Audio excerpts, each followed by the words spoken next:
with us. All right, Governor Newsom is giving his first update in several days now. Let's take a listen live. What's happening in Imperial County, California. The county had experienced a significant rise in number of transmissions related to COVID-19. Concern was made more paramount as it relates to the overwhelming situation for the hospital system, not only in the ICUs, but the ability to provide for emergency care more broadly, diversion rates for ambulances, health care personnel questions, a lot of stress that was placed because of this pandemic on the county. On June 1st, we committed to a new process, a new protocol to help support the county in their efforts. Began the process of decompressing their hospital system. Over 650 patients were moved out of Imperial County hospitals into surrounding and neighboring communities. And in some instances, we even brought patients here into Northern California.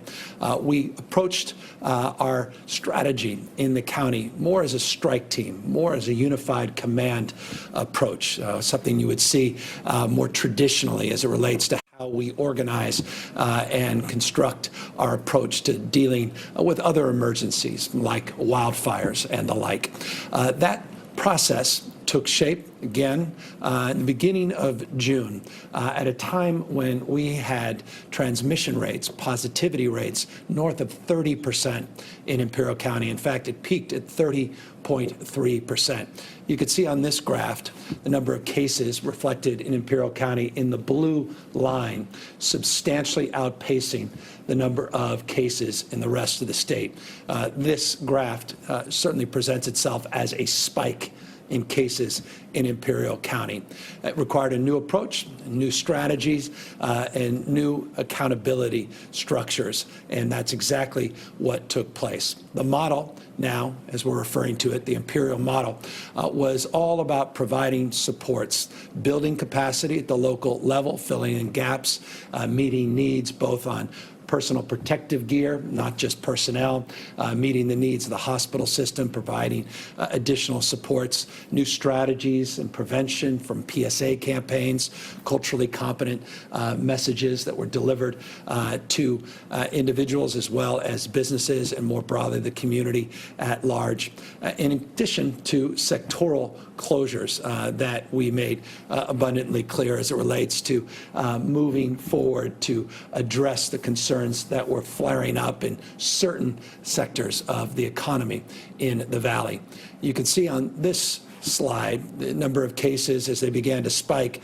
We began to intervene. You can see the medical personnel that we began to send in around June 3rd, where we worked with not only state and county and local officials, but broadened that support by getting a lot of federal supports as well from a number of federal agencies.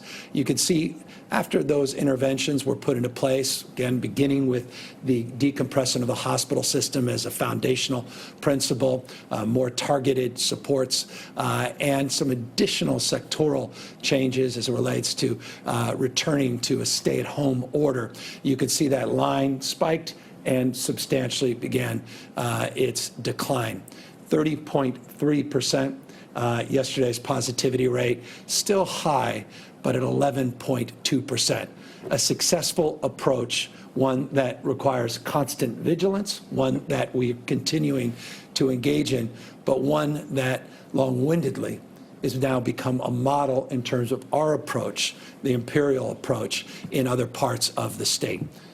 Last week, where we last joined each other, I began the process of announcing strategies in the Central Valley, in 8 counties in the Central Valley, for the obvious reason you can see exampled here on this chart. We're starting to see not only an increase in the positivity rates. I mentioned last week where I made some announcements about our interventions in Central Valley that we saw positivity rates on the lower end in Fresno at the time at 10.7%, and peaking around Tulare at a 17.7% rate. Not where we were in Imperial, but we don't want to see it go to to where Imperial went. And that's why we felt it was appropriate to intervene using the information, using the experience, the best practice, the data collection, the approach in Imperial, and beginning that approach in the Central Valley. Why the Central Valley? Well, again, this slide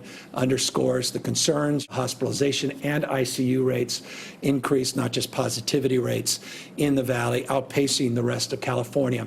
And if you ask me today what our biggest area of concern in a state as large as ours, it is indeed the Central Valley. We're seeing stabilization in other parts of the state. You'll see some declines in a moment when I make presentation, including some stabilization and some modest declines in Southern California. The Central Valley, again, reinforced by this slide, reinforced by our presentation in Stockton last week, in our announcement last week, is indeed the area of our most important targeted interventions. We are, again, doing everything we can to fill in local gaps and working with counties to assess their current dashboard as it relates to data collection, identifying whatever gaps may exist or persist in their respective communities. But more important than anything else, identifying partners, not just partners from governmental agencies, again, federal agencies. 5 out of the 8 Department of Defense medical teams are deployed now in the Central Valley. Again, federal partnerships, but also developing private partnerships, critical to develop partnerships with employers, critical to develop partnerships with non-governmental organizations, nonprofits, NGOs, to, again, build capacity and build our collective response with a unified command approach to addressing the concerns in the Valley. And so that's exactly what we highlighted last week. We built that partnership to include $52 million of new resources for disease investigation, for contact tracing, and for our isolation and quarantine efforts. In addition to that, we have been able to, and I want to thank the Sierra Health Foundation in particular, they have been able to organize a collective effort, $6.5 million of additional resources that philanthropy has brought to the table to supplement or increase, rather, the $52 million contribution that we announced last week. And this is for rent, supplies, really helping individuals with utility bills and the like, again, focusing on the most vulnerable and the most vulnerable families. And remember, this is, and Dr. Galley's made this abundantly clear in a number of his presentations, we've made it abundantly clear over the course of the last number of months as well, disproportionately this disease is impacting our diverse communities, disproportionately impacting the Latino community, disproportionately impacting the community in the Central Valley. And so when we talk about the Central Valley, I hope we can really paint a picture in terms of our consciousness of how impactful this has been on the Latinx community. And that's why our targeted interventions disproportionately are focusing on essential workforce, on farm workers, on critical workforce in hospitality, retail sector, and the like that is being impacted by this disease. And so I wanted to begin today, as we left off last week, reinforcing the merits of the approach we took in Imperial County, recognizing, again, good enough never is, recognizing, as I do, as we do, that the effort is ongoing. There's a constancy to our focus. There's not just a passing interest in these efforts. They're not episodic. There's a full-blown commitment to follow through, to bend this curve, to suppress the growth, and ultimately extinguish this virus, which is indeed our long-term goal, or at least mitigate its impacts through therapeutics and vaccination. As it relates to the efforts statewide to do the same, I want to give you some good news, and that is our number of positive cases yesterday was 5,739. That is a one-day number. And again, I've made this point abundant over the past, and that is I don't look to one-day numbers. They go up, they go down. There's some weekend reporting often that is example on Mondays. That's why the 7-day average becomes even more important. And that 7-day average you'll see at 7,764. That 7-day average, by the way, is down roughly 21.2% from the previous 7-day average. That's good news, 21.2% decline. The last time you saw a slide like this, the number was north of 9,800 daily average cases, 9,859 to be exact. So from 9,859 cases, 7-day average from a week ago, now down 7,764, a 21.2% decline from our previous reporting period. Again, that's case numbers, and I caution folks, look, I've said this in the past, others have said this, some for different purposes than the purpose which we reinforce this. As we increase our tests, you're going to see an increase in case numbers. I caution people not to focus as much on that, but to look at positivity rates and look at hospital rates and ICU rates in the state of California. They become more profoundly significant from the perspective of mortality, from the perspective of our healthcare delivery system and our capacity. We want to test as many people as we can, but the purpose of the test is not just to show a number. It's an effort to have a sense of where the community spread is, how we can mitigate that spread, how we can help support our contact tracers, isolate, quarantine people, and ultimately mitigate the impact to our hospital system and into our ICUs. And so that's why the positivity rate, this number, if you've watched these presentations, you're very familiar with this slide. This positivity rate is so important. Here is extending on the narrative of some early good signs. 21.2% decline in the 7-day average total number of positive cases. But the positivity rate is also seeing a decline as we've increased our daily average tests. And you can see the number, 126,000, almost 127,000 daily average tests, about 140, just shy of 149,000 tests yesterday, a little bit more than that the day prior. We actually reached 177,000 tests a few days ago. But our average daily tests continue to go up. The good news is the total number of people testing positive is now going down. We have gone down to 7%. This reflected in this slide over a 14-day period shows that 7.5% number that we presented to you on multiple occasions, now again tracking down to 7%. This is the 14-day number. I often provide you the 7-day positivity rate. That last time I was with you, we made a presentation formally with you where I shared slides, which was on the 24th of July, not the presentation in Stockton last week. The 7-day positivity rate was 7.8%, got to about 8% at its peak. The 7-day positivity rate is lower now than the 14-day. It's down to 6.1%. So 14-day positivity rate reflected in the slide, 7%. The 7-day positivity rate now down to 6.1%. It's not where it needs to be. It is still too high. But again, it is good to see this number trending down, not trending up. Not surprisingly, as we see positivity rate begin to trend down, increased number of people being tested, percentage of people being tested relative to the numbers being tested lower.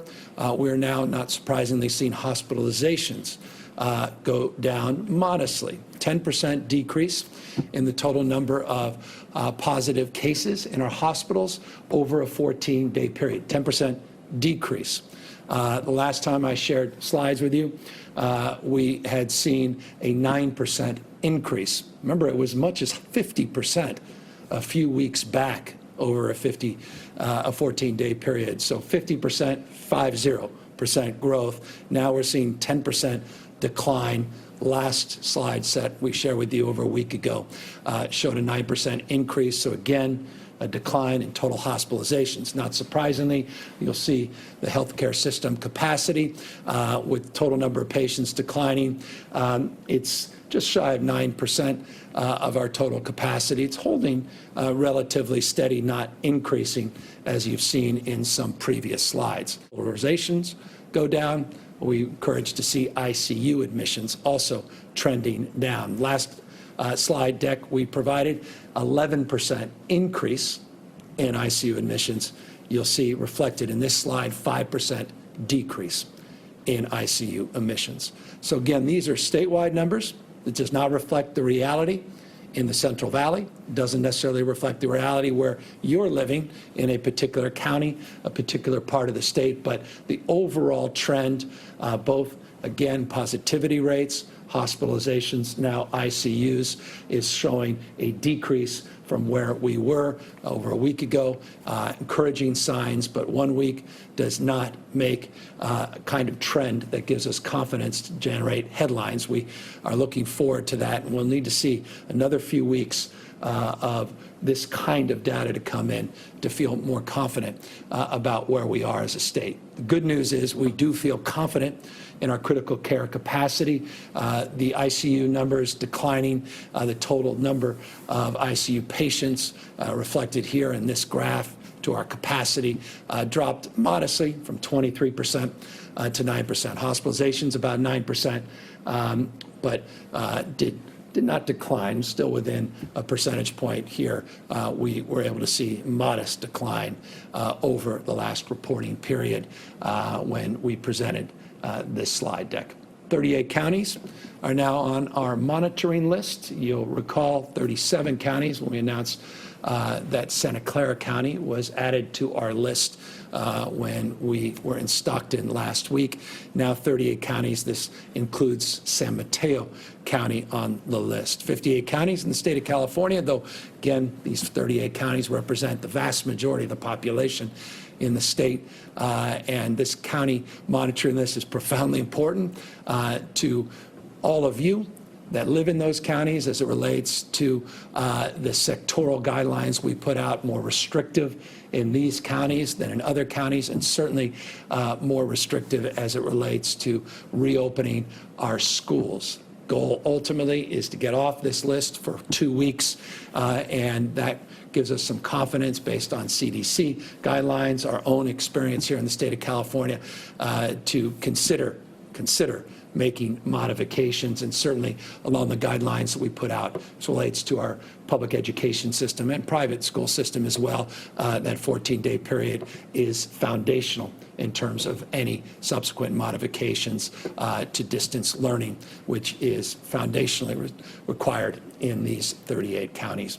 I'll conclude, as always, to encourage people, if you are living with an individual who's tested positive for COVID-19, that is incredibly important because of mixed families, multi-generational families. We're seeing a lot of spread now in people's backyards, their front yards, as well as in their living rooms.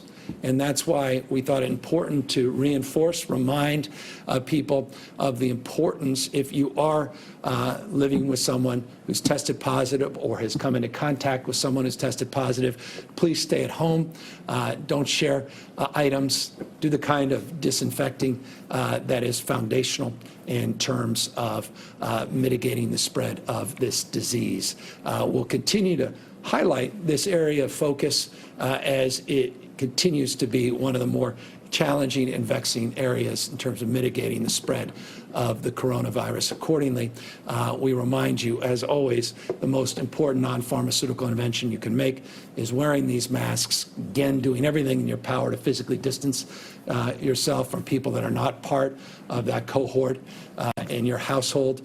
Continue to wash your hands more broadly and minimize mixing. I just want to reinforce this. It needs to be reinforced even more.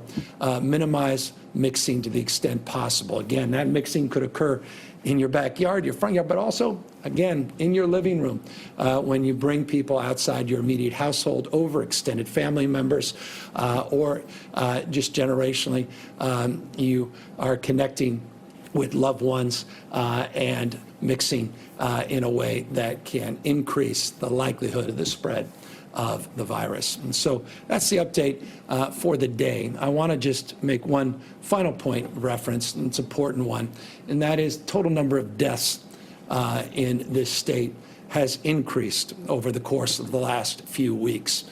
This, again, for us, is a point of obvious concern, and for the family members, each and every life lost is devastating, and our heart goes out, including a young person in Fresno that lost their lives, a teenager. And this is a sober reminder of how deadly this disease is and how it can impact anybody. And while it's absolutely true, and I don't want to be an alarmist, it's absolutely true that number of people that contact this disease that are in their late teens, even early teens, the likelihood of death is very, very low.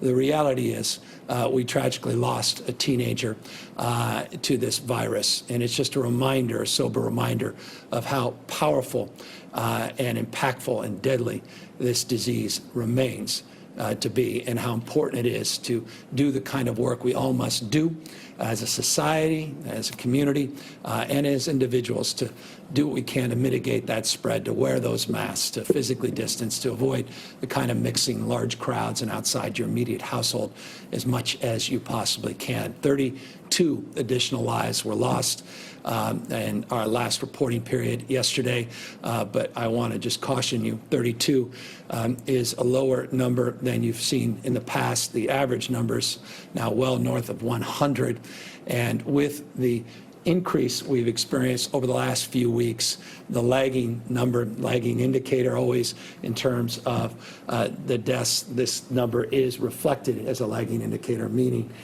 we're likely to see those numbers remain stubbornly high over the course of the next number of days, potentially next week or so. We're going to monitor that closely. We'll talk openly and honestly as much as we can about it. I don't want you to be misled into feeling some more confidence about that 32 number. Again, look at those 7 and 14-day averages, not just one day over another day. 121 lives on average we've lost a day, as an example, just over the 14-day period as it relates to the deaths associated with COVID-19. So that's an update on where we are. I again want to remind everybody of the importance of targeting our focus and continuing to build capacity and build partnerships.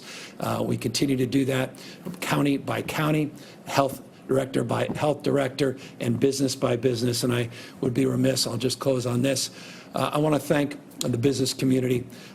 We've been out, alcohol beverage control, and been out in bars and restaurants, and thousands of in-person visits. OSHA has been out in tens of thousands of visits. And I just want to mark this as a point of consideration and thought. The vast majority of businesses are doing everything in their power, doing their best under these very difficult circumstances. And the vast majority that are not 100% in compliance come into compliance very, very quickly. And I want to just acknowledge that and recognize that perfect rarely is on the menu. And people are doing their best under extraordinary circumstances, both as individuals, as customers, as employers, their employees, and it's example in all the outreach that's been done and the incredible compliance that we've seen. We haven't seen it everywhere, and we are putting out citations, and obviously this is being advanced at the local level as well substantially from an enforcement frame, including enforcing on mask mandates. You've been watching Governor Newsom's coronavirus update. Our live coverage continues now on CBSN Bay Area, streaming on KPIX.com. The governor says the Central Valley remains the biggest area of concern. Meanwhile, in other parts of the state, cases are stabilizing, but deaths have increased, including the death of a teenager in Fresno. The governor did point to what he calls some early good signs. The 7-day average for positive cases has gone down by 21.2%. Much more on KPIX.com, also later on the News at 5.